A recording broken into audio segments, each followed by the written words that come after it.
اردو ادب میں جدید نظم کے شعراء میں اہم مقام رکھنے والے اختر حسین جعفری کی آج 29ویں برسی منائی جا رہی ہے۔ اختر حسین جعفری کو ان کی ادبی خدمات کے اعتراف میں 2002 میں صدارتی تمغہ برائے حسن کارکردگی سے نوازا گیا۔ میں سحر سے اسبات و ثبوت ذات چاہوں، دریا سے حساب آب مانگوں، صحرا سے تعینات چاہوں، مہتاب سے چاندنی کا معیار، مضراب سے زخم نغمہ تار، میں کون شمار کرنے والا، میں اپنی صدا سے ڈرنے والا، بارش سے سفال بھرنے والا، میں کون سوال کرنے والا۔ بہت ہی اچھا، ماشاءاللہ۔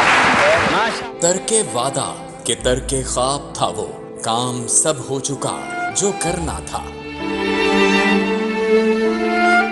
اردو ادب کے جدید نظم نگاروں میں اہم مقام بنانے والے اختر حسین جعفری 15 اگست 1932 کو ضلع ہوشیارپور میں پیدا ہوئے۔ انہوں نے ابتدائی تعلیم وہیں حاصل کی، بعد ازاں گجرات آ گئے۔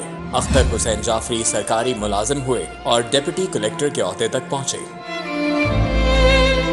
اختر حسین جعفری نے اردو شاعری کو نئی جہت سے روشناس کیا اور خوب داد سمیٹی۔ ان کے شعری مجموعوں میں آئینہ خانہ اور جہاں دیا اترتا ہے شامل ہیں۔